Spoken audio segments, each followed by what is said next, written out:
This video is basically to show all the sort of World War II period stuff I have that isn't that much related to my medical side of it and the reenacting side of it, but all this stuff over here belonged to my great-grandfather. He was a travelling magician and he went around to the big venues in Northern Ireland and often performed for GIs. This is just his big magical box, and it has some of his old magical boxes, strange devices which have hidden compartments and everything. Here's his glasses, then fake thumbs which you like hide cloth into. Then his magic books, there's a big pile of them there. There's some pictures of him just with his performing friends. Over here is sort of some of his items. We have lots and lots of packs of cards, like really small ones, normal sized ones with whiskey in the back, and then a pretty cool item here.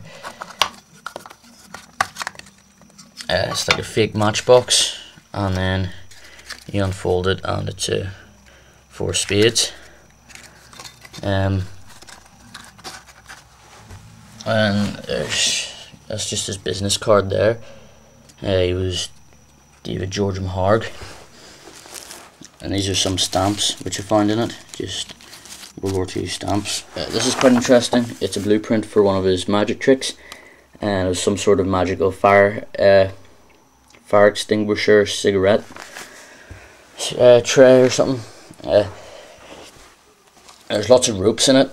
Then there's his watch, which I wore to reenactments. This is a shard off a Sherman tank, which was found in England beside a big monument of a Sherman tank. And this is pretty cool. It's a fold-out cup, and it actually holds water. I've tried it before.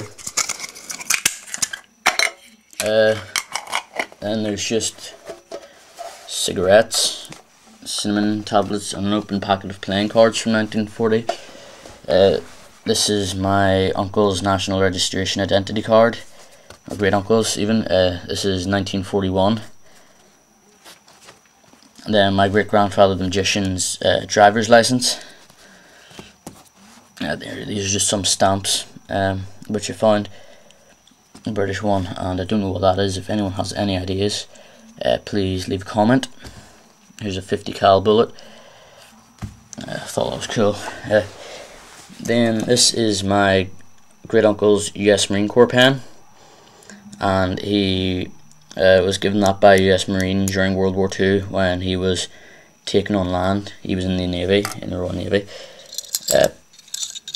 Then this is a compass, which is pretty cool. Now this is my replica Colt. I don't use this often for reenacting because I'm a medic, and the medics weren't really issued with weapons, even though they did often pick them up as they went along. Here's a Green Beret, which is the Royal Marines headgear. They're like an elite force of the British Army. I live in Northern Ireland, and if anyone knows about the history of Northern Ireland, it's quite disturbed. This is an Ulster policeman's helmet, or hat even. And then this is a rat helmet. It's pretty nasty looking. Then this is my great uncle's warden helmet, and then my dad found that helmet in the field somewhere. Now if you could help me here, I don't know what this helmet is. It's quite strange, but it is in English, dated 1941 with English markings, so I know it's not Japanese or Chinese or anything like that. This here is my great uncle the magician's top hat, which he pulled many a rabbit out of. This one is his hollowed out wand, which you could stuff stuff down and then pull it out during the performance. I don't know what this is, but it was another one of his tricks. It's a bit mouldy now over the years. It has aged considerably. This is one of my favourite items here, which is his performing sword.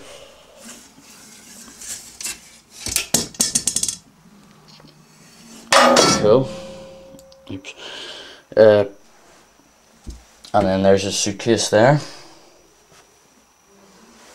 This is my replica Tommy gun, the gangster one. I'm quite fond of it. Then these are my propaganda posters. I just made them because I want to put them in some sort of reenactment. They went down pretty well. These are my samples of sand from the D-Day landings, and this one is from Slapton Sands where the Allies trained for D-Day. This one's Utah and this one's Omaha. Then this other sword here belonged to my great uncle. He, as I said earlier, he was in the Navy and he got promoted to be an officer. Unfortunately, that was after the war he got promoted, so I don't know the history of this during the war, but I know it's definitely over 100 years old, and it belonged to another naval officer, and he retired and my uncle bought it off him. But it's a very nice sword.